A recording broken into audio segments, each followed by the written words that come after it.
bulan Ramadan yang insya Allah minggu depan. Ramadan adalah undangan Allah kepada hambanya untuk pulang dari kesalahan menuju ampunan. Di sinilah tempat ampunan.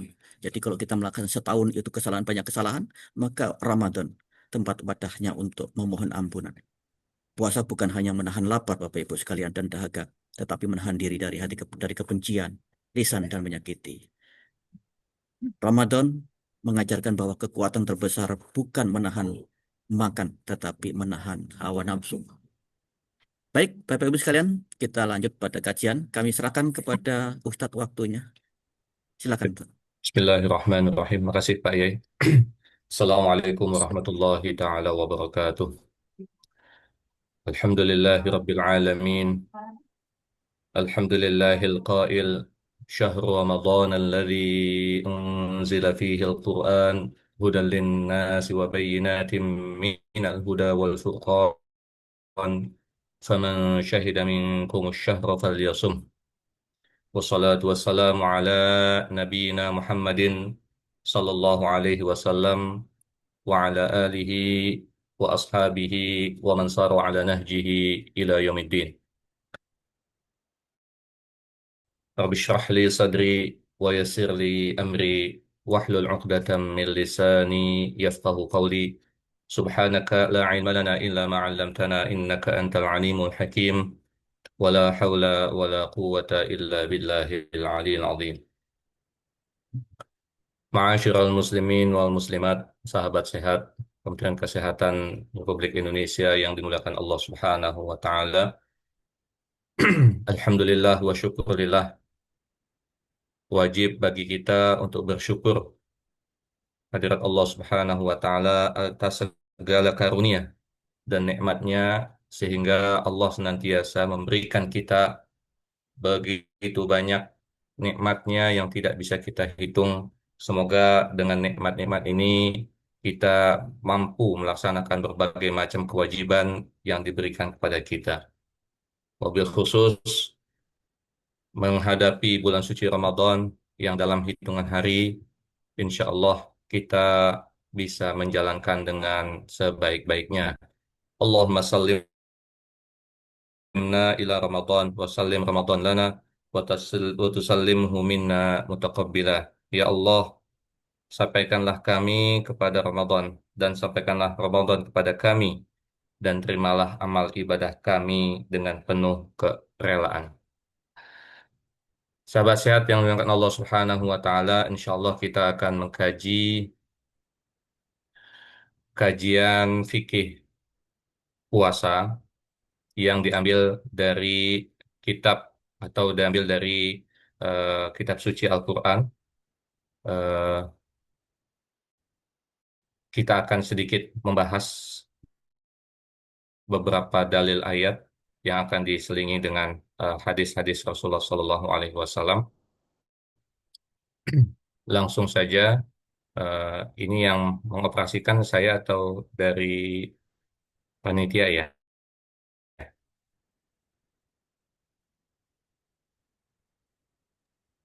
Mbak Mei,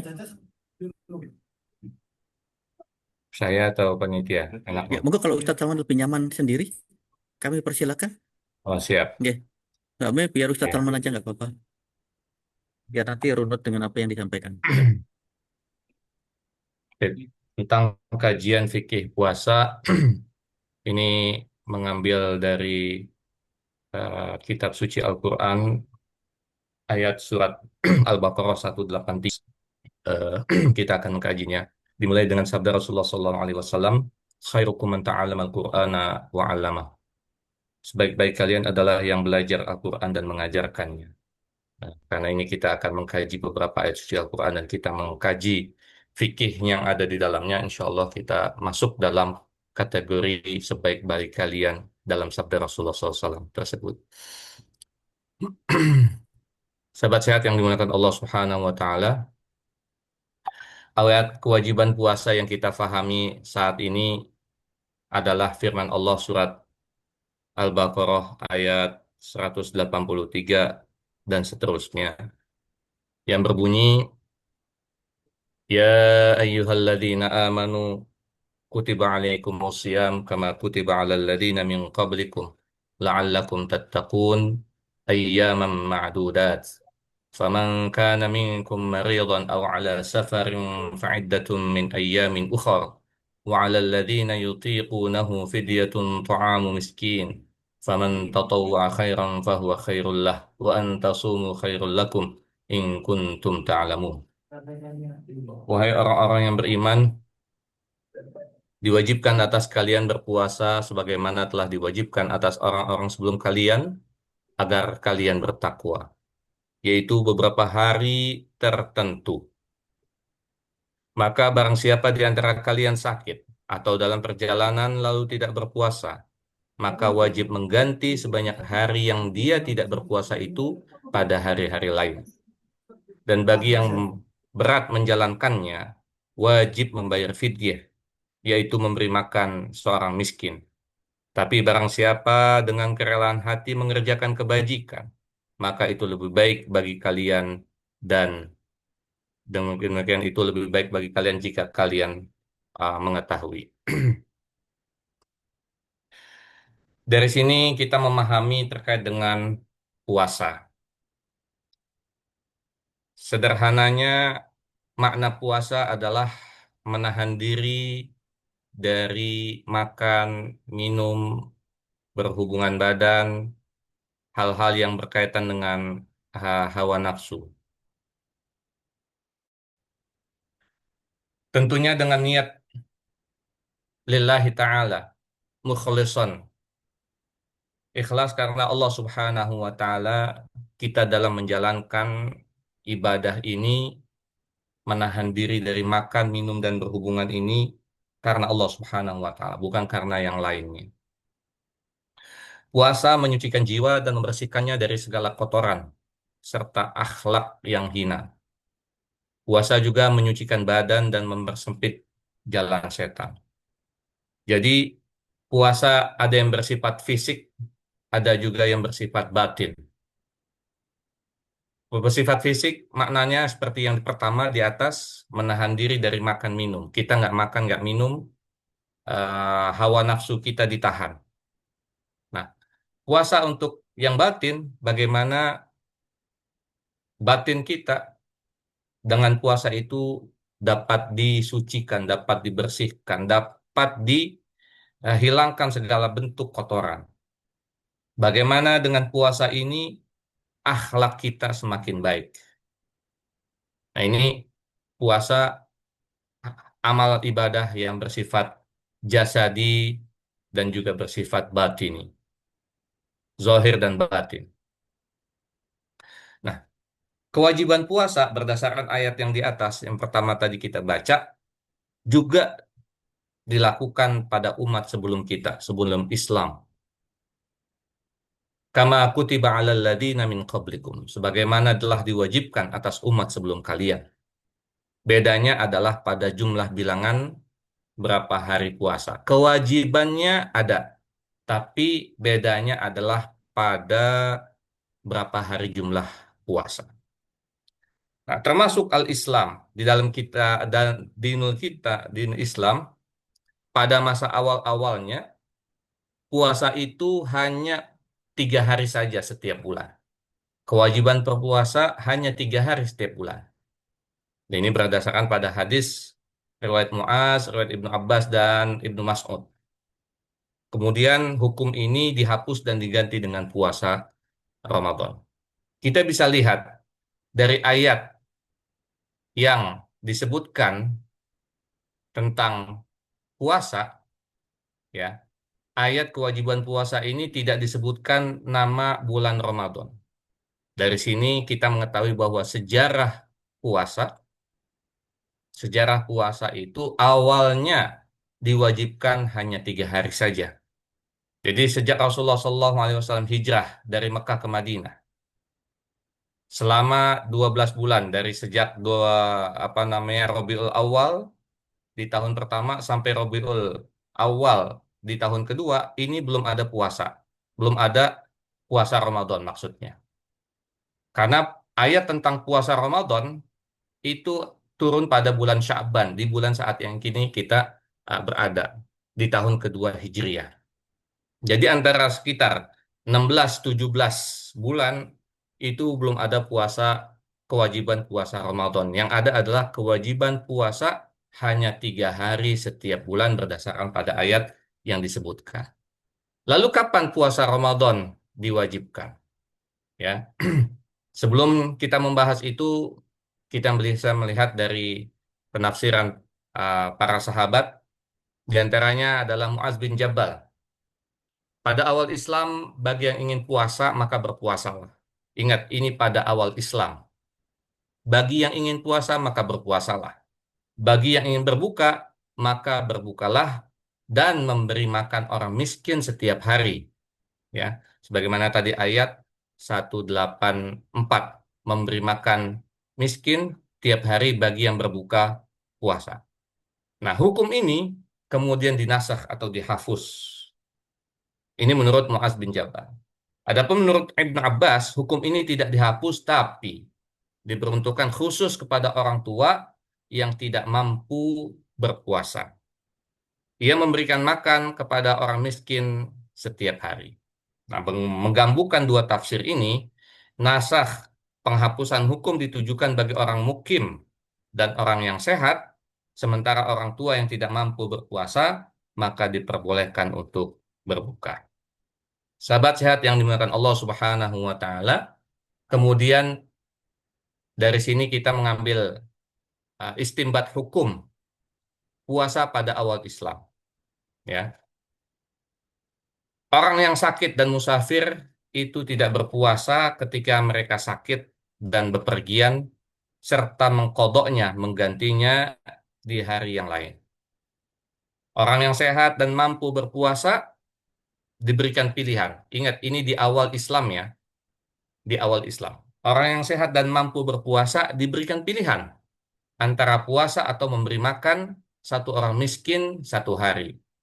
Jika lebih dari satu orang itu lebih baik. Tapi jika ia berpuasa itu lebih utama dari memberi makan orang miskin. Sekali lagi diingatkan, ini hukum puasa pada awal Islam. Jika seorang berbuka puasa, maka halal baginya makan, minum, dan berhubungan hingga datangnya sholat Isya atau tidur.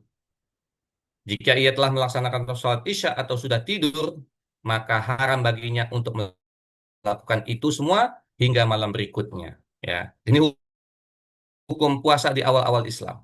Kemudian hukum ini dihapus dengan adanya ayat 187, "Uhilla lakum lailatas siyamir rafatsu ila nisaikum."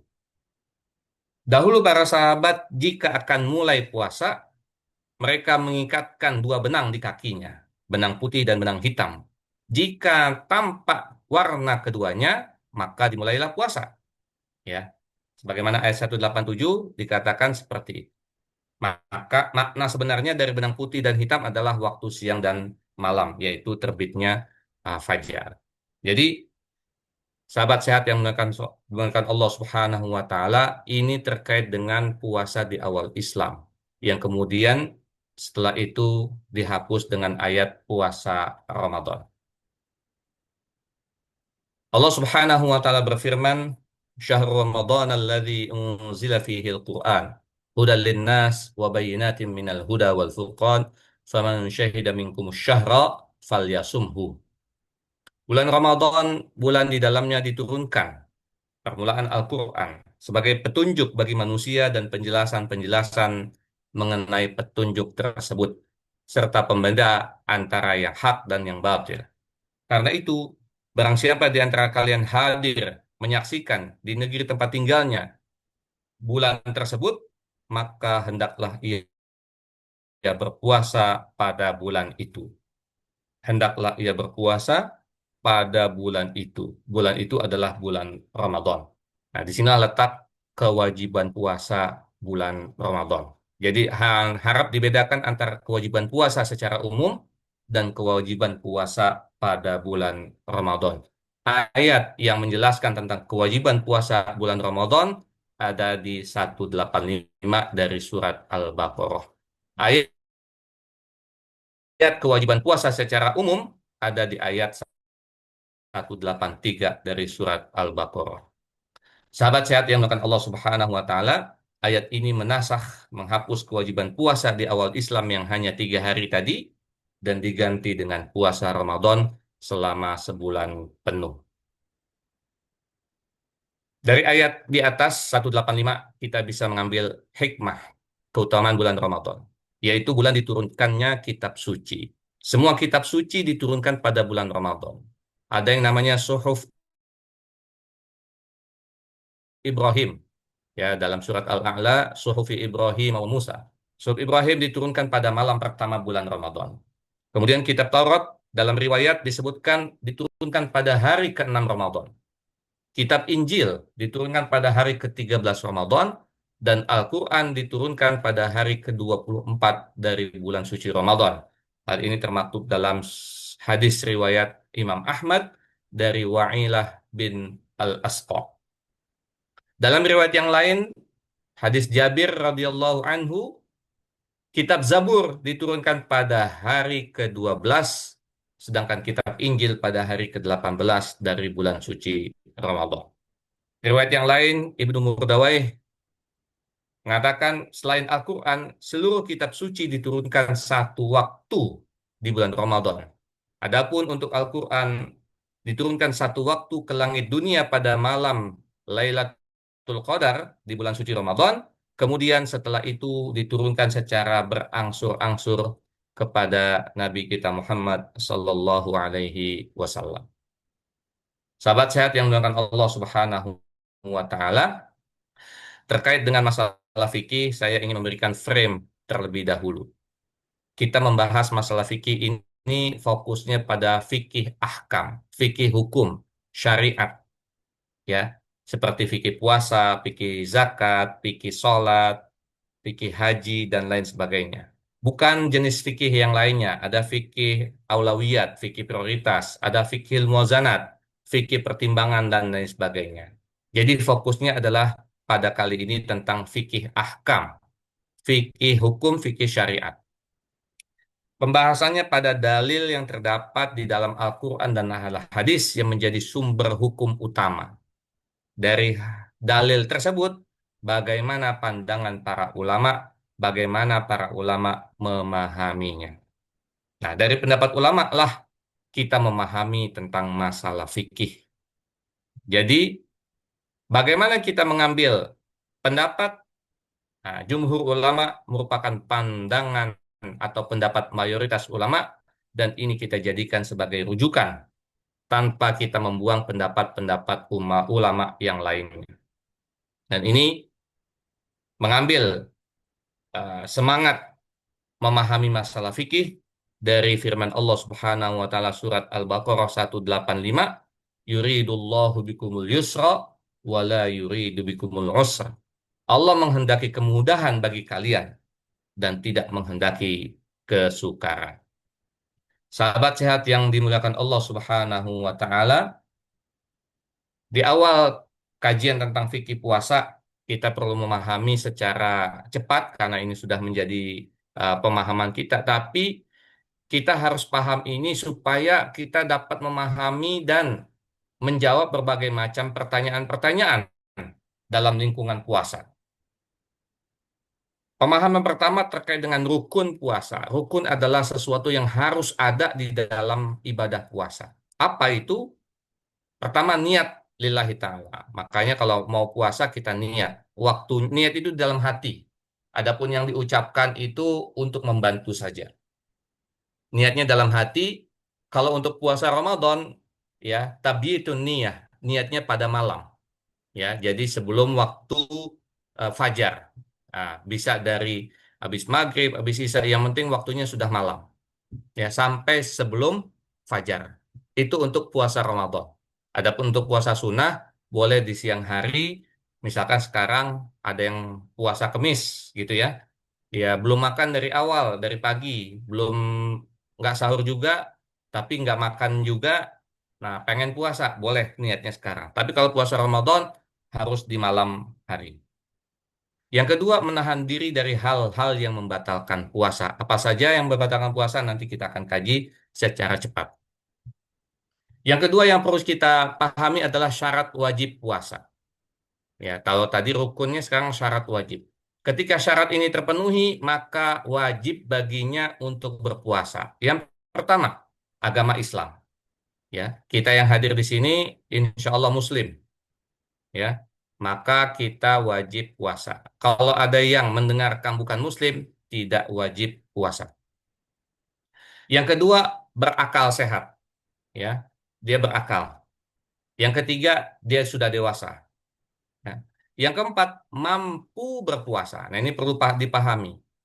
Syarat wajib puasa dia mampu puasa. Artinya apa? Kalau ada orang yang sakit berat, ya, yang sudah lanjut usia, udah nggak mampu lagi menahan rasa lapar, atau ibu hamil dan menyusui, gitu ya, itu nggak wajib puasa. Nanti dikodok, dibayar setelah selesai dari bulan suci Ramadan.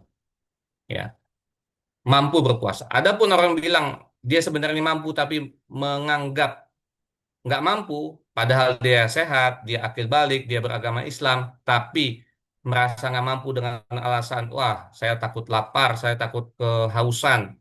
Nah, ini eh, tidak masuk dalam syarat, dia melanggar dari syarat wajib puasa.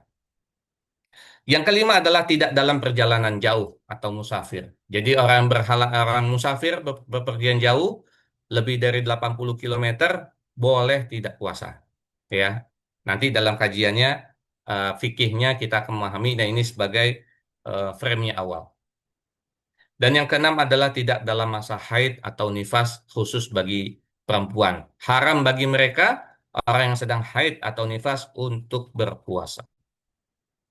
Hal-hal yang dapat membatalkan puasa secara cepat, makan dan minum dengan sengaja, kalau lupa boleh, nggak masalah, tapi kalau dengan sengaja, dia batal puasanya.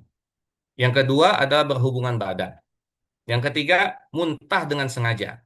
Ya, semacam misalkan memasukkan ke mulutnya untuk dimuntahkan apa yang ada di dalamnya, maka itu membatalkan puasa. Haid atau nifas, dia pagi hari sebelum subuh udah sahur, udah puasa, udah niat puasa. Tiba-tiba di siang hari jam 9, jam 12 keluar haid. Nah, itu maka dia batal puasanya. Atau orang yang hamil, dia ingin puasa, tiba-tiba di siang hari melahirkan. Habis melahirkan maka jatuh nifas, maka puasanya batal. Yang kelima yang membatalkan puasa adalah memasukkan sesuatu ke dalam badan, ke dalam tubuh, yang fungsi sesuatu tersebut seperti makanan atau minuman, termasuk dengan dari jenis obat, ya, masuk lewat misalkan apa namanya cairan yang lewat tangan atau apa itu infus ya, nah itu membatalkan puasa, karena itu adalah termasuk makanan atau minuman. Yang keenam murtad, nauzubillah min zalik. Jika ada orang puasa tiba-tiba di siang harinya dia murtad, langsung puasanya batal karena hilang tadi eh, syarat wajibnya agama Islam. Yang ketujuh adalah gila atau hilang akal, ya. Nah, ini semuanya hal yang membatalkan puasa. Sahabat sehat yang dimuliakan Allah Subhanahu wa taala, apa saja yang bisa merusak pahala? Tahu kan tadi membatalkan puasa, sekarang merusak pahalanya. Ya Rasulullah SAW bersabda, "Kamin shaimin laisa lahu min siyamihi ilal ju' wal atas." Berapa banyak orang yang puasa tapi nggak mendapatkan apa-apa kecuali rasa lapar dan haus. Pahalanya hilang. Dalam riwayat yang lain, seperti apa? Seperti ribah, ya, menggunjing orang lain, ngomongin orang lain, atau namimah, mengadu domba, ya, memfitnah orang, membuat orang berantem satu sama lain. Yang ketiga, al-kadzib, dusta, bohong. Puasanya nggak batal, tapi pahalanya tidak ada. Ya. Yang keempat, memandang dengan syahwat. Ya. Puasanya nggak batal, tapi pahalanya hilang. Dan yang kelima adalah sumpah palsu. Ya. Hadis riwayat Ad-Dailami. Ini yang dapat merusak pahala puasa kita, dan ini amalan-amalan yang secara batin yang harus kita hindari dari penyakit hati ini. Supaya puasa secara zahir dan batin kita sempurna. Sahabat sehat yang dimakan Allah Subhanahu wa taala, kita masuk pada masalah puasa terkait pertama bagi yang musafir. Ya. Sebagian salaf berpendapat bahwa orang yang mukim pada awal Ramadan puasa, kemudian dia safar di pertengahan Ramadan, ya pulang kampung kah atau mudik bagaimana, maka ia tidak boleh berbuka puasa. Ini pendapat sebagian salaf. Maka ia tidak boleh berbuka puasa. Puasanya dilanjutkan. Dikomentari bahwa pendapat tersebut aneh. Kenapa? Karena Rasulullah SAW ya berangkat untuk Fathu Mekah di bulan Ramadan hingga sampai ke Darul Al-Khadid, daerah Al-Khadid, beliau kemudian berbuka puasa dan memerintahkan para sahabat untuk berbuka. Nah, bagaimana pendapat Imam Syafi'i? Beliau berpendapat bahwa puasa bagi orang safar lebih utama daripada berbuka. Karena Rasulullah tetap berpuasa ketika safar pada musim panas. Ini termaktub dalam riwayat Al-Bukhari dan Muslim dari hadis Abu Darda. Nah, pendapat yang lain mengatakan sebaliknya karena mengambil keringanan atau rukhsah. Nah, sebagian sahabat dan tabi'in berpendapat bahwa orang yang safar wajib berbuka puasa. Nah, ya. Jadi ada berbeda pendapat dalam puasanya orang yang safar, orang yang musafir. Nah, apa pendapat jumhur ulama? Jumhur ulama adalah pilihan. Silakan yang mau berbuka boleh, yang mau berpuasa dipersilahkan. Ini pendapat jumhur ulama, pilihan antara boleh berpuasa ataupun berbuka. Ini terkait dengan berpuasanya atau tidaknya orang yang musafir. Ketika dia tidak puasa, artinya berbuka, tentunya ada kodok nanti di hari yang lain. Terkait dengan kodok puasa. Apakah mengkodok puasa harus berturut-turut atau boleh secara terpisah? Ada dua pendapat. Pendapat pertama, wajib berturut-turut karena kodok itu menggantikan puasa Ramadan yang berturut-turut. Wah, berat ya. Adapun pendapat kedua, tidak wajib karena kewajiban berturut hanya pada puasa Ramadan saja. Dan ini pendapat inilah yang lebih mudah ketimbang dari pendapat yang pertama. Nah, bagi orang tua yang tidak mampu berpuasa, tadi ya, kehilangan syarat wajibnya puasa, dia ada membayar fidyah. Dia nggak mungkin kodok karena di bulan Ramadan aja nggak bisa puasa, apalagi selain Ramadan. Nah, ada kewajiban membayar fidyah. Nah, salah satu pendapat Imam Syafi'i tidak wajib membayar fidyah. Ya, kenapa? Karena dia sama dengan anak kecil. Anak kecil itu nggak wajib puasa dan juga nggak bayar fidyah. Kenapa? Belum masuk salat wajib puasa. Ini pendapat salah satu pendapat Imam Syafi'i. Adapun pendapat jumhur ulama, ya wajib bayar fidyah setiap hari dengan memberi makan orang miskin sebagaimana ayat yang di atas surat Al-Baqarah tentang kewajiban membayar fidyah. Al-Baqarah ayat 184 bunyinya tentang puasa ya, 184.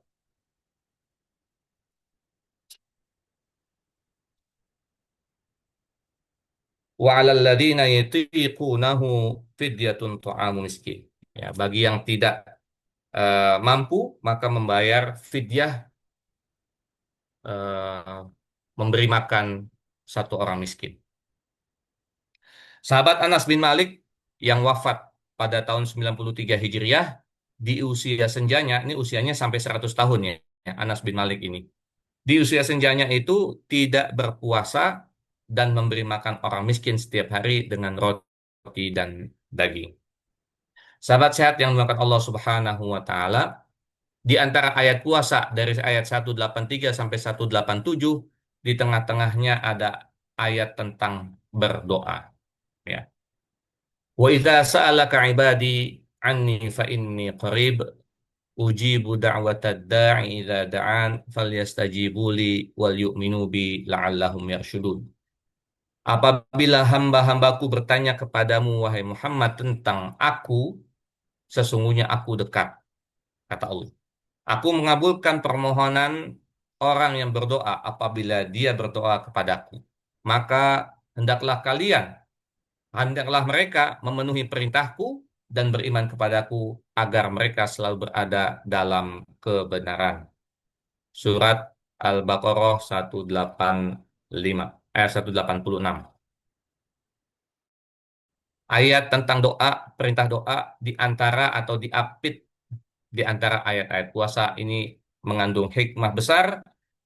Hikmahnya adalah bersungguh-sungguh dalam berdoa ketika menyempurnakan bilangan-bilangan puasa, khususnya ketika waktu berbuka puasa. Sabda Rasulullah SAW, "Lis-shaimi inda iftarihi da'watun mustajabah." Bagi orang yang puasa ketika dia iftar berbuka, maka ada doa yang mustajab, doa yang akan dikabulkan oleh Allah Subhanahu wa taala. Ini hikmah yang perlu kita kejar, kita ambil ketika kita mau buka puasa nanti, banyak-banyaklah berdoa, bersungguh-sungguhlah berdoa. Supaya apa? Supaya kita dapat menyempurnakan puasa kita dengan doa-doa kita.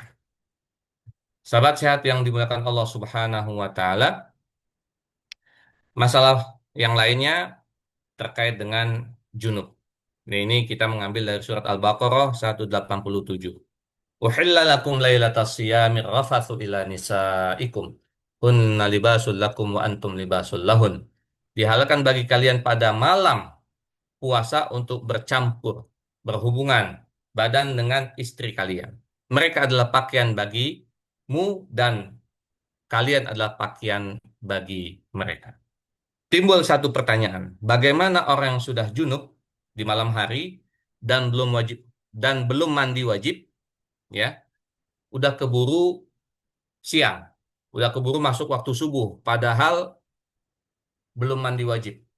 Apakah tetap berpuasa atau tidak? Nah, menurut pendapat mazhab Imam 4, ya jumhur ulama, tetap puasa. Ya, puasanya tetap dilanjutkan. Kenapa? Karena yang membatalkan adalah melakukan hubungan badan ketika siang hari. Adapun ketika malam hari itu dihalalkan berdasarkan ayat ini. Uhilla lakum.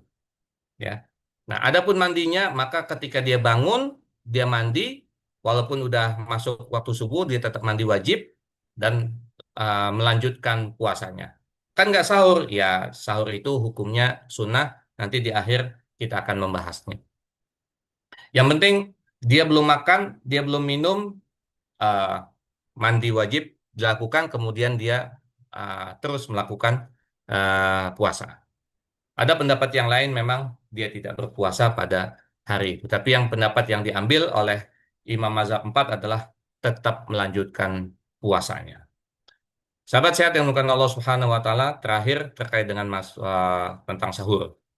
Perintahnya adalah wakulu washrabu hatta yatabayyana lakumul khaytul abyadu minal khaytil aswadi minal fajr. Makan dan minumlah hingga jelas bagi kalian perbedaan antara benang putih dan benang hitam, yaitu waktu fajar.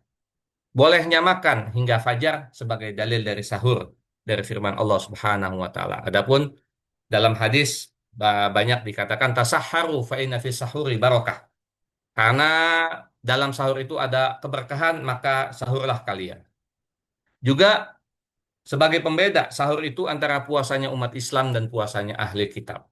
Jadi dengan kita puasa, dengan kita sahur, ini membedakan antara kita dengan puasanya ahli kitab.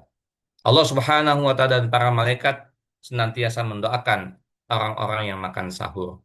Waktunya adalah ditakhir, ditunda sekitar membaca 50 ayat Al-Quran. Ya paling nggak setengah jam sebelum waktu fajar. Untuk waktu sunnahnya waktu sahur. Sahabat sehat yang bukan Allah Subhanahu wa taala, sebenarnya ada satu lagi terkait dengan iktikaf, tapi kita tunda mungkin nanti di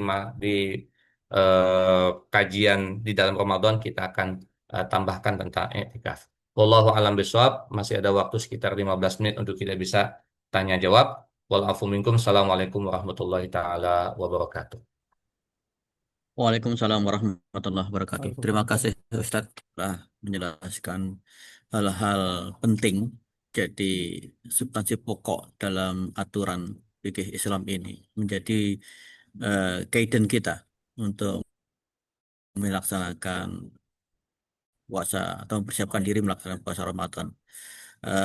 Insya Allah kita sudah sedikit paling tidak memahami apa yang disampaikan tadi oleh Ustadz dan kita boleh diskusi saat ini untuk memperdalam fikih-fikih ini. Ya, Bapak Ibu dipersilahkan bisa bertanya langsung atau melalui chat Zoom ini. Alhamdulillah ada sudah ada yang bertanya dari Bapak Ahmad Prihatna. Sebelum itu saya jawab ke Pak Ismail. Insya Allah Pak Ismail nanti materi kita sampaikan lewat chat Zoom ini ya, dikit lagi. Dan izin Ustadz boleh ya, Boleh, silakan, silakan, materinya di-share. silakan. Umum Oke, kok. baik, Nggak ada nama saya juga, nggak baik. masalah. Ya, baik, matur suwun. Baik, Ustadz, ini ada pertanyaan dari Bapak Ahmad Prihatna. Ustadz, pada bulan Ramadan bila ibu hamil karena kondisinya dia gak bisa puasa, apakah dia boleh membayar fidyah atau harus mengganti puasanya di lain waktu? Mohon penjelasan. Ya, Bapak Ibu yang lain boleh mempersiapkan untuk pertanyaan berikutnya. Kami persilahkan bila berkenan untuk bertanya untuk memperdalam fikih ini. Monggo Ustadz, mohon penjelasannya. ya. Wallahu a'lam bishawab. Bagaimana tadi disampaikan, orang yang ibu hamil itu termasuk orang yang tidak mampu berpuasa. Boleh baginya tidak puasa, tinggal hukumnya seperti apa? Apakah dia bayar fidyah atau juga harus ganti puasanya? Atau dua-duanya, gitu ya. Atau dua-duanya. Yang lebih baik tentunya dua-duanya. Yang lebih baik, gitu ya. Dia puasa juga kodok dan dia bayar fidyah juga. Itu lebih baik, gitu ya. Kita mengambil yang paling baik. Tapi kalau misalkan dia nggak mampu puasa karena dia hamil, kemudian dia lahirkan, kemudian dia menyusui, kan nggak bisa puasa juga, gitu ya. Karena menyusui berat, sangat berat. Maka membayar fidyahlah sebagai pengganti puasanya. Wallahu a'lam. Baik, bisa dipahami Ustadz Pak Ahmad atau ingin diperdalam lagi? Kami persilakan bisa bertanya langsung Pak Ahmad Priyatna. Monggo.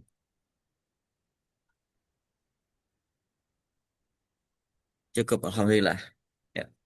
Bapak Ibu sekalian, silakan bila ingin dipertanyakan lagi terkait Assalamualaikum dengan fikih ini. Yes, Sapri dan Pak Ustaz Monggo, Salman. Izin Mas kami Puri. persilakan. Yai, monggo. Mohon izin Pak Ustaz Salman tadi Silakan, silakan, Pak. menyimak ya terkait dengan yang membatalkan puasa tadi di slide-nya ada yang berbunyi eh, memasukkan makan atau minum. Nah, pertanyaannya kan pemahamannya adalah pernah saya mendapat ilmu memasukkan secara sengaja terhadap 9 lubang. 9 lubang itu hidung dua, telinga dua, mulut, kemudian mata, dan juga kedua kubul dan dubur, jalan depan dan jalan belakang. Ini eh, seperti apa? Kalau tadi kan cuma makan minum ya, barangkali mohon tanggapannya terkait ini yang memasukkan sengaja ke 9 lubang tersebut. Karena juga ini terkait dengan adanya sunnah dalam wudhu adalah memasukkan air ke dalam hidung dan dikeluarkan lagi. Hmm. Itu kaitannya ke situ. Ya, Kemudian eh, yang berikutnya, ini barangkali pesan, barangkali ya, tapi perlu penjelasan Pak Ustadz. Untuk wanita atau ibu-ibu pada bulan puasa, agar lebih hati-hati ketika istinja atau bahasa gampangnya tuh cebok lah ya. Di pas habis kencing mungkin memasukkan jarinya tidak terlalu dalam karena mungkin mohon izin batasannya seperti apa. Karena kalau secara cebok apabila terlalu dalam memungkinkan bisa sampai disebut dengan masuknya emak barang lah ke dalam itu. Ini hanya mengingatkan saja. Mohon eh, pencerahannya Pak Ustadz. Terima kasih. ya, siap. Monggo, Ustadz langsung saja, Ustadz. Ya, terima kasih. Eh, loh, soalnya atas pertanyaannya tadi. terkait dengan memasukkan sesuatu dengan sengaja ya. Ya memang memasukkan sesuatu dengan sengaja ini terkait dengan makanan dan minuman. Ya. Kenapa tadi tidak secara eksplisit atau secara rinci melalui 9 lubang itu? Karena eh, ini menjadi majal untuk berijtihad, ya. Walaupun dalam hadis-hadis yang lain disebutkan secara rinci. Eh, yang paling pokok di sini adalah yang perlu dipahami adalah memasukkan makanan atau minuman atau obat-obatan, ya, baik melalui mulut atau melalui yang lain. Karena ada sekarang eh, orang yang eh, dia sehat, tapi tiba-tiba eh, puyeng, pusing, tiba-tiba dia jatuh pingsan gitu ya, karena dehidrasi. Ah, kemudian dia diinfus gitu dalam kondisi puasa. Nah, itu ketika diinfus itu dia membatalkan puasa. Kenapa? Memasukkan cairan untuk makanan atau minuman gitu ya. Untuk menambah energi, menambah kekuatan. Nah, itu yang eh, terkait dengan masukkan dengan sengaja. Nah, adapun tadi misalkan ketika kita berwudu gitu ya, kumur-kumur ataupun ke hidung ya, istinsyak dan istinsar gitu ya. Pertama, eh, untuk kumur-kumur atau istinsyak, istinsar ini tidak membatalkan. Kenapa? Karena tidak sampai tertelan. Yang batal itu adalah tertelan, ya, tertelan. Tapi yang kedua, untuk jalan keluar supaya kita hati-hati, gitu ya. Ini sebagai jalan keluarnya saja, jalan keluar saja. Silakan tidak berkumur dan tidak memasukkan air pada hidung, karena hukumnya sunnah dalam berwudu. Ya, ini sebagai jalan keluar saja. Ya, kalau saya memakai cara ini, gitu. Jadi memulai karena yang wajib atau yang rukun dalam anggota tubuh wudu itu adalah wajah, muka, tangan sampai siku kanan dan kiri, kepala dan kaki. Ya, adapun berkumur, masukkan air ke dalam hidung, membasuh telinga itu hukumnya sunnah. Nggak dilakukan nggak masalah. Dilakukan mendapatkan pahala sunnah. Nggak dilakukan juga nggak masalah. Ya, wudhunya tetap sah, gitu ya. Itu yang wajib wajah, tangan kanan kiri sampai siku, kepala, kemudian kaki sampai mata kaki. 4 anggota tubuh itu yang wajib. Nah, kalau mau kumur-kumur boleh, tapi hati-hati jangan sampai tertelan. Kalau tertelan maka dia batal puasanya. Adapun terkait dengan istinja, ya istinja memang eh, membersihkan ya, membersihkan kotoran najis yang ada di dalam kubul dan dubur kita. Itu istinja. Memang tadi makasih atas ininya atensinya, hati-hati jangan sampai itu terlalu berlebihan sehingga bisa masuk eh seperti tadi kumur-kumur atau masukkan air dalam hidung. Ya, demikian. Dalam chat masih banyak, mulai banyak nih Pak. Makanya saya jawabnya agak singkat-singkat Iya, karena yakin akan banyak pertanyaan. baik.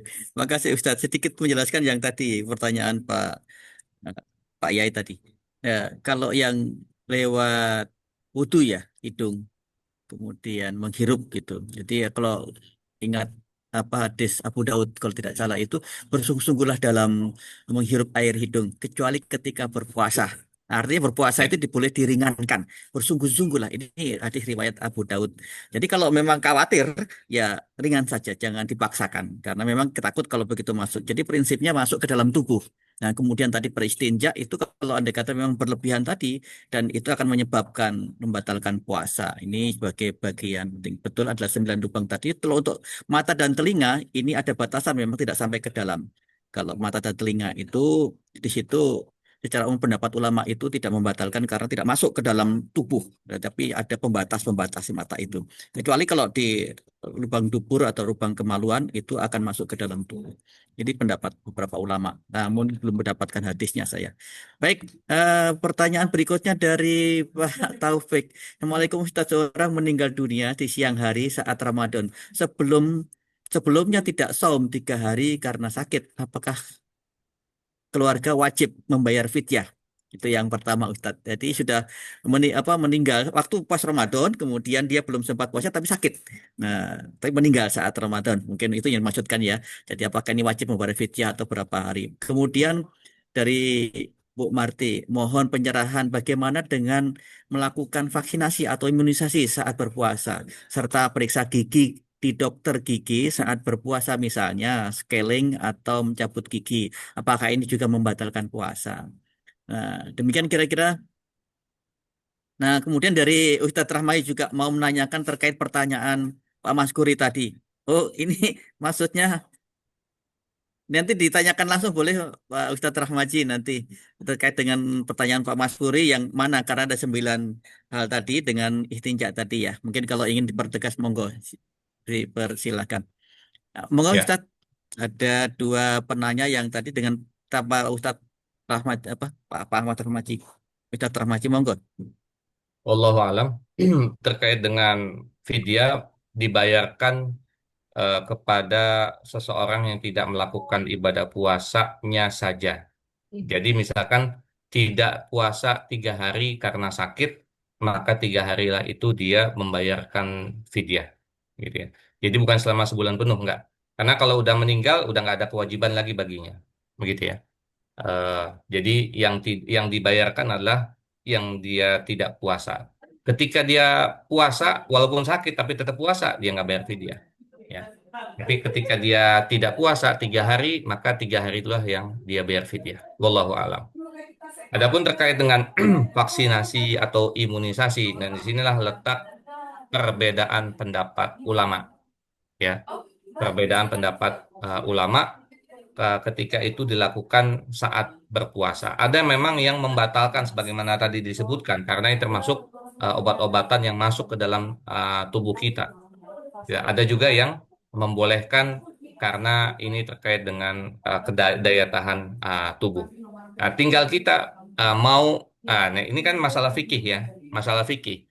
Eh, ada satu kondisi yang dia bisa membatalkan, ada satu kondisi yang tidak membatalkan. Jadi kalau masalah fikih kita belajar itu luas ya. Kita bisa mengambil pendapat yang mudah bagi kita. Satu masalah pendapat itu bisa kita ambil yang kita eh, apa namanya cocok dengan diri kita. Sebagai contoh misalkan, ini eh, kita ingin memahami frame ya, memahami masalah fikih. Ya, kita kalau tinggal misalkan di Malaysia atau di Arab Saudi atau di Mesir atau di negara-negara lain, itu eh, kalau mau puasa pemerintah udah atau Dewan Ifta, Dewan Fatwa sudah berfatwa besok puasa, semuanya ikut puasa. Nggak ada yang nggak, gitu. Semuanya ikut puasa, gitu. Tapi kalau kita di Indonesia, ini tadi Pak Yai bilang Muhammadiyah udah menetapkan tanggal 18, pemerintah belum, karena belum ada sidang isbat, gitu. Nah, itu diberikan kemudahan, gitu. Nah, termasuk terkait dengan vaksinasi, imunisasi, silakan. Kalau untuk daya tahan tubuh, eh, apakah membatalkan atau tidak? Nah, ini perlu kajian. Tapi intinya adalah ada pendapat yang membatalkan, sebagaimana tadi saya sebutkan, ada pendapat yang tidak membatalkan. Bagaimana dengan periksa gigi di dokter ya saat berpuasa, gitu ya. Jadi eh, apakah ada sesuatu barang yang masuk ke dalam tubuh kita dari kita memeriksa gigi? Tentunya periksa gigi ini ketika berpuasa di siang hari Ramadan gitu ya. Kalau kita khawatir ada yang masuk dan kita menganggap itu batal, maka kita tunda. Misalkan periksa giginya di malam hari, nggak masalah. Kita keluar dari permasalahan karena nggak dalam kondisi puasa gitu. Atau kita tunda nanti setelah Ramadan. Kalau kita khawatir itu membatalkan puasa. Kalau kita nggak ada lagi waktu, ya udah berarti eh, kita tidak berpuasa pada hari itu dan kita mengkodoknya di hari yang lain. Ini terkait tadi dengan eh, ketika kita. Silakan Pak Rahmaji menambahkan jawaban dari pertanyaan Pak Mas Guri. Silakan Pak Rahmaji, monggo, Bu Ustadz. Beliau Assalamualaikum Ustadz lanjut warahmatullahi ketiga. wabarakatuh. Warahmatullah. Silakan. Monggo, Waalaikumsalam. Izin Pak Sakri. Nah, tadi kan sudah Monggo. disampaikan Pak Sakri terkait berkumur-kumur dan masukkan hidung.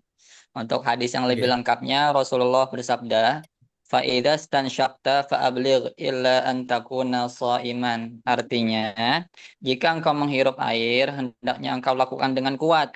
Kecuali jika engkau sedang berpuasa, sedang-sedang saja, tidak Ya. terlalu kuat untuk Ya. berkumur-kumur dan memasukkan air ke hidung dan mengeluarkannya istinsyaq dan istinsyar.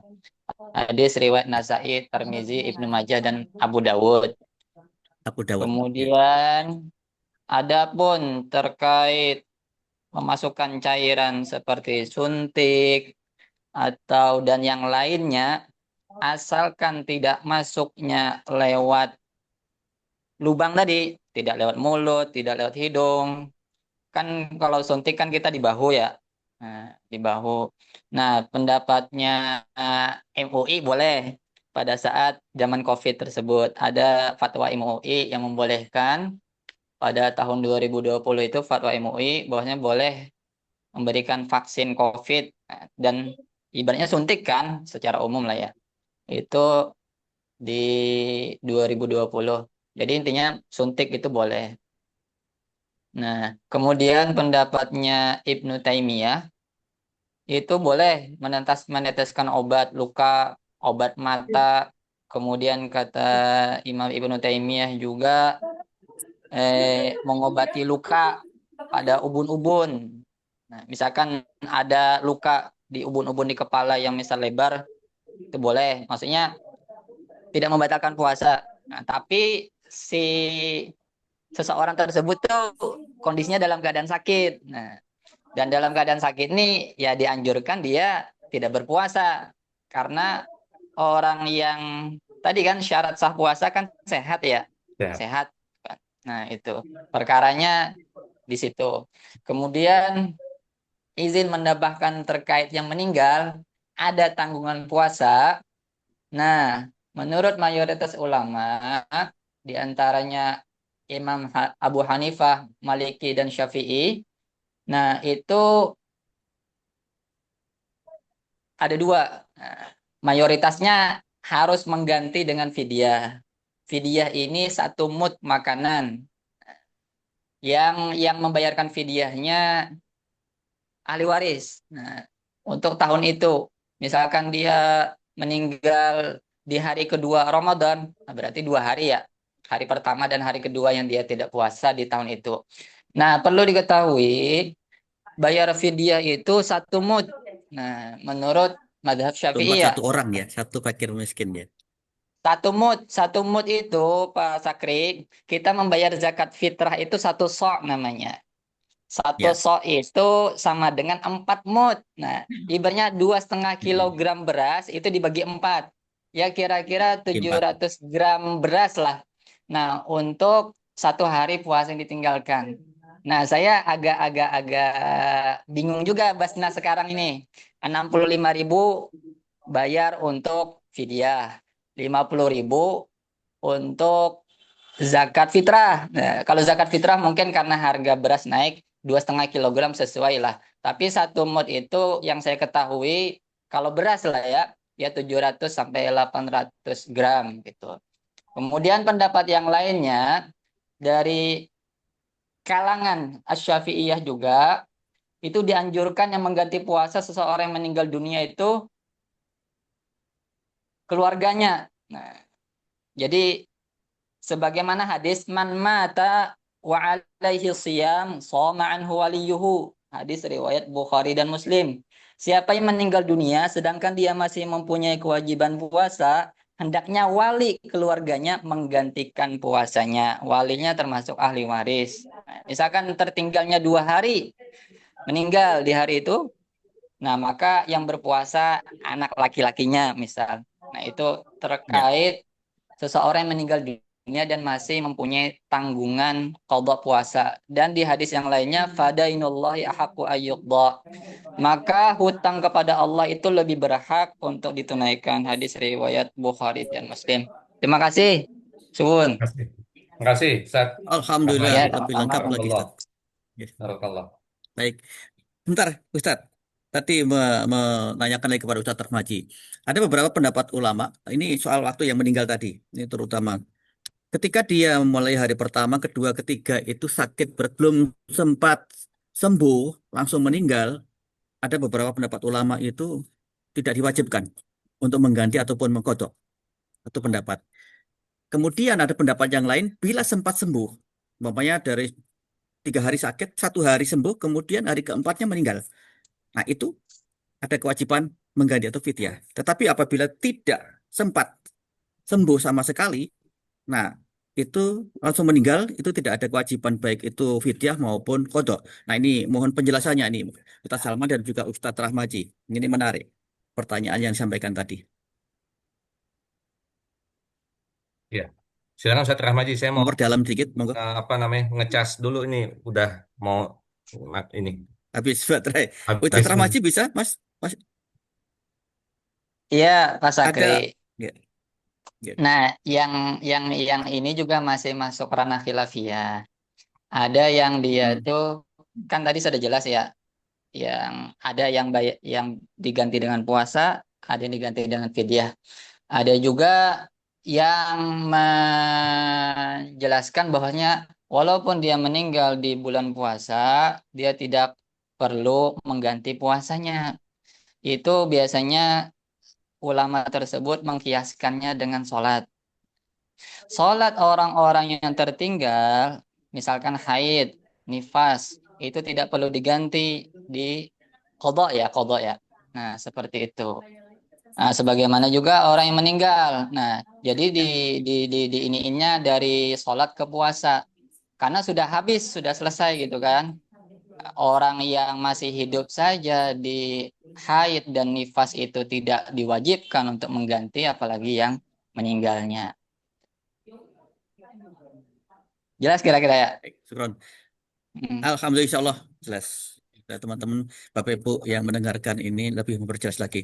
Baik, ada pertanyaan berikutnya cukup banyak. Alhamdulillah. Bagaimana hukumnya untuk pekerja kasar nih, yang memerlukan tenaga berat sehingga tidak mampu untuk berpuasa dan karena penghasilannya minim, yang juga tidak mampu untuk membayar fidyah. Itu, mohon penjelasannya. Monggo nanti Ustadz Rahmaji boleh juga memperkuat. Ya. Eh, jadi kewajiban puasa itu bagi orang yang mampu, ya, orang yang mampu. eh, Mampu berpuasa. Tadi kalau misalkan kriterianya sakit berat dan lain sebagainya, ibu menyusui, itu memang kan tidak mampu sehingga tidak berpuasa. Nah ini pekerja kasar, pekerja dia kita anggap dia orang mukmin, muslim, soleh gitu ya. Eh, Dia harus berpuasa. Nah kadang-kadang, mohon maaf, kadang-kadang ada yang ya dia mampu tapi nggak puasa gitu dengan alasan ya karena nggak biasa nggak makan gitu, biasanya makan gitu. Nah ini kan makanya kewajiban puasa ini ditetapkan kepada semuanya yang mampu. Nah termasuk dengan pekerja kasar, ya, buruh, bangunan dan lain sebagainya. Dia bisa mengatur sebenarnya untuk pekerjaannya, ya. Apalagi wallahu alam ya, kita di Indonesia ini ada ininya, ada eh, pe- apa apa misalkan masalah masuk kerja itu ada penyesuaian, pengkondisian gitu ya. Nah, begitu juga dengan pekerja kasar ada pengkondisian. Jadi kewajibannya tetap berlaku untuk berpuasa. Tinggal pengkondisian seperti apa. eh, tidak serta-merta karena dia merasa nggak mampu gitu dia nggak puasa. Kemudian karena dia miskin dia nggak bayar fidyah. Jadi mencari apa namanya mencari jalan yang dia mau nggak mau melakukan ibadah gitu ya. Nah ini kembali kepada keimanan ya kembali kepada keimanan. Makanya panggilan puasa itu kepada orang-orang yang beriman begitu. Demikian Pak Yai. Inti intinya ibadah itu mudah, tapi jangan dimudah-mudahin jadikan alasan gitu ya. Ya Tadi di gitu. Al-Baqarah Allah katakan bahwa Allah tidak membebani seseorang melainkan sesuai dengan kemampuannya dasarnya. Kemudian Allah mengendaki kemudahan bagi kalian dan tidak mengendaki kesulitan. Itu juga di Al-Baqarah. Jadi 185, 186. Nanti Ustaz Masih boleh menambahkan Ustaz. Jadi jangan sampai nanti jadikan alasan bahwa wah nggak puasa saya harus bekerja dan harus mendapatkan nafkah gitu. Tapi kalau memang mampu dipersilahkan. Ustaz Rahmaji mau nambahkan silakan. Terkait pekerja ya, misalkan dia pekerja kasar, taruhlah kuli panggul ya. Eh, Dia memiliki anak misalkan 4 orang, istrinya satu lah. Nah, dengan dia tidak berpuasa, bekerja, tapi anak dan istrinya puasa, dan dia memenuhi kewajibannya kan, nah maka boleh Ya, dia tidak berpuasa. Nah, yang menjadi perkara dua hal. Setelah di luar Ramadannya itu, dia memiliki kewajiban juga untuk mengqadha gitu. Antara dia berpuasa, usahakan dulu berpuasa nih di 11 bulan yang lainnya. Kalau memang tidak mampu juga mengqadha dengan puasa, sudah bayar fidyah. Nah, ringkasnya seperti itu Pak Sakri. ya. Jadi Nah, diutamakan ada dulu tetap harus diupayakan puasa. Jadi, ya diupayakan puasa, tapi karena memang ini banyak tenaga yang keluar lah ya, keringat yang keluar, memang harus kalau tidak puasa dia sakit gitu. Kalau dia berpuasa dia bakalan sakit, sedangkan mencari nafkah dia kewajiban dia gitu juga. Seperti itu. ya. Kemudian terkait Oke. qadha lupa hutang sholat bisa diganti dengan sholat tertentu di hari Jumat di bulan Ramadan. Saya tidak pernah mendengar hadis seperti itu. Apakah ada hadisnya? Nah, kalau qadha lupa atau hutang sholat, kalau Imam Ahmad berkeyakinan bermazhab bahwasanya mau sholat mau puasa, kalau orang sudah meninggal tidak ada lagi tanggungannya. Nah, yang saya jelaskan tadi terkait hutang puasa itu menurut Imam Syafi'i, Abu Hanifah dan Imam Malik. Seperti itu ringkasnya. Ya, oke, baik. Jadi intinya jika masih mampu berpuasa, diupayakan mampu berpuasa. Kemudian jika memberatkan, boleh tidak puasa tapi nanti dikodok bila ketika dia mampu. Gitu. Tetap akan dilakukan karena itu wajib sifatnya. Nah, kemudian kalau tadi fidyah ini Ustaz, dia ke orang miskin, kemudian dia nggak mampu juga bayar fidyah. Apakah di fidyah gitu? Nggak mampu puasa dan nggak mampu fidyah juga. Pak Yai, kalau fidyah itu Gitu. buat bagi yang tidak bisa untuk kodok. Jadi bukannya misalnya tadi Ya, ibu hamil atau apa namanya yang sakit berat, nggak mungkin puasa gitu. Dia itu diganti dengan fidyah. Nah, adapun tadi misalkan pekerja kasar, dia kan sebenarnya mampu gitu ya. Nggak artinya kalau dia nggak puasa di hari itu, dia kodok di hari yang lain, nggak usah bayar fidyah gitu. Tidak. Jadi fidyah jadi itu tetap pengganti nanti dikodok di hari yang lain. AA, tidak bayar fidyah. Fidyah itu bagi yang tidak mampu eh, dalam artian nggak bisa puasa lagi gitu. Walaupun bukan bulan Ramadan, di hari-hari yang lain kayak macam ibu hamil atau ibu menyusui, dia sangat berat untuk berpuasa gitu, nggak bisa, tetap nggak bisa puasa gitu. Nah itu diganti dengan Ya, fidyah. oke, baik. Terima kasih. Baik, kita lanjutkan satu pertanyaan lagi ini. Cukup panjang. Sudah Izin dijawab tadi bertanya. Pak ini Ustadz Rahmaji tentang kodok sholat tadi ya. Oh iya iya sekalian Ya. tadi pertanyaan baik begitu. Bapak Ibu yang dirahmati Allah, ada lagi ini menyusul memandang dengan syahwat ke istri, apakah menghilangkan pahala puasa? Mohon penjelasannya Ustaz. Silakan. Tapi memang Ya, benar ini artinya normal juga gitu. ya. Jadi kalau masalah kayak gini, Memandang. Pak Yai dan sahabat sehat semuanya ini eh, bisa keluar, artinya keluar dari khilaf atau keluar dari masalah itu Jangan siang hari aja lah begitu. Allah udah kasih jalan keluar malam hari gitu. Ya gitu. Jangan di siang hari. Supaya apa? Supaya tadi pahala kita jangan sampai hilang gitu. Kan kita tujuan puasa adalah menahan hawa nafsu. Bagaimana kita nafsu ini kita di siang hari ini puasa ini kita tahan gitu. Ya kalau udah nggak tahan ya ditunda sedikit lah paling nggak di malam hari begitu. Bukan hanya sekadar memandang gitu ya, tapi Arafah pun di Arafathun Nisa'i kaum itu di malam hari nggak masalah, boleh. Uhilla lakum gitu. Demikian Pak ya. Baik, kasih Ustadz Salman penjelasannya. Dan ada lagi yang disampaikan tadi sudah ya. Ustadz Rahmaji mau menambahkan soal memandang yang dengan Izin, syahwat gitu loh. bukan hanya memandang, berciuman Ya. French kiss pun boleh. Sebagaimana Aisyah pernah berkata, Rasulullah pernah mencium istri beliau ketika sedang berpuasa dan bersentuhan tatkala puasa. Namun beliau adalah orang yang paling mampu mengendalikan hawa nafsunya. Hadis riwayat Bukhari. Kemudian Umar bin Khattab radhiyallahu anhu, beliau pernah suatu hari kata Umar, nafsuku ini bergejolak. Aku lantas mencium istriku, kata Umar. Padahal ketika itu aku sedang berpuasa. Lalu lantas aku menemui Rasulullah dan berkata kepada beliau, hari ini aku telah melakukan perkara yang amat besar.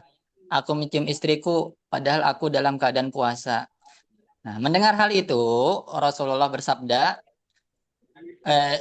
secara maknanya ya, bagaimanakah menurutmu jika engkau berkumur-kumur dengan air sedangkan saat itu kamu berpuasa?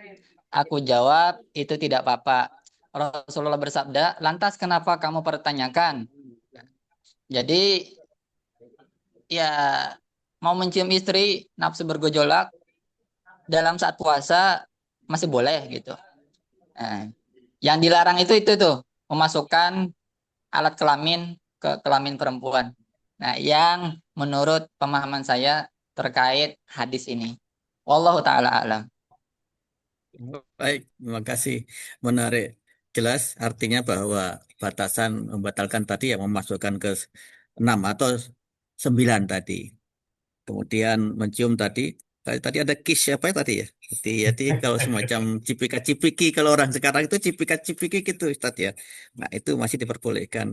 Cuman masalahnya ada kadang-kadang terjadi bahwa mencium dengan sahabat tadi sampai mengeluarkan, kalau laki-lakinya mohon maaf keluar air mani. Nah ini juga menjadi, kalau yang bapak-bapaknya ini yang menjadi persoalan. Kalau keluar air mani apakah itu juga membatalkan Ustaz? Ini Nah, pendalaman kalau sedikit air mani saja. batal. Batal. Batal. Kecuali Ada mimpi dua di siang cairan, hari. cairan yang bukan air mani juga gitu. Madhi pun batal. Karena ada Oh, syahwatnya gitu tadi. ya. Itu Baik, baik. itu Ya, ini makanya itunya kalau apa kalau boleh. pancingannya. Kecuali misalkan tidur siang hari di rumah seseorang anak muda mimpi basah di siang hari. Nah, itu tidak batal.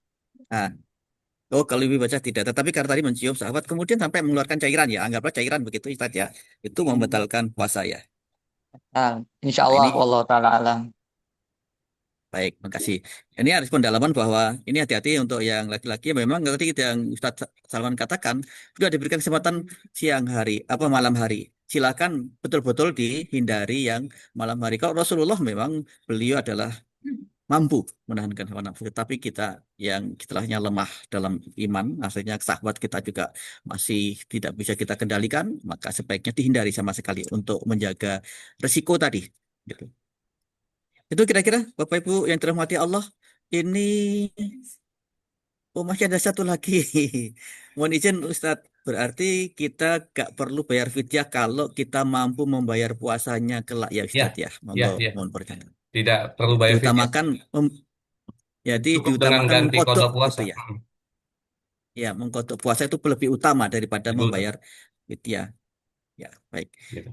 Saya kira demikian Bapak Ibu sekalian dan terima Allah menarik kajian kita untuk persiapan puasa dan semoga nanti Bapak Ibu juga bisa menjelajahi lagi untuk memperdalam tentang fikih ini, jangan sampai nanti ketika puasa kita tidak tahu rukun-rukunnya dan Kalau kita juga menabrak rukun itu, kita tidak tahu bahwa itu puasa kita adalah tidak sah. Nah, ini akan menjadi masalah, terutama karena kita seorang yang beriman yang diwajibkan untuk puasa dan terlebih lagi sudah tidak sah, kemudian kita tidak tahu bahwa puasa kita tidak sah karena memang karena rukunnya sudah kita langgar. Demikian saya kira kita tutup akhir kita, mohon dipimpin untuk doa Ustaz Salman. الفاتحة. أعوذ بالله من الشيطان الرجيم. بسم الله الرحمن الرحيم. الحمد لله رب العالمين الرحمن الرحيم مالك يوم الدين. إياك نعبد وإياك نستعين اهدنا الصراط المستقيم صراط الذين أنعمت عليهم غير المغضوب عليهم ولا الضالين آمين. أستغفر الله العظيم أستغفر الله العظيم أستغفر الله العظيم. بسم الله الرحمن الرحيم. الحمد لله رب العالمين حمدا يوافي نعمه ويكافئ مزيده. يا ربنا لك الحمد ولك الشكر كما ينبغي لجلال وجهك وعظيم سلطانك. اللهم صل على سيدنا محمد وعلى آل سيدنا محمد. اللهم انفعنا بما علمتنا وعلمنا ما ينفعنا وارزقنا علوما تنفعنا.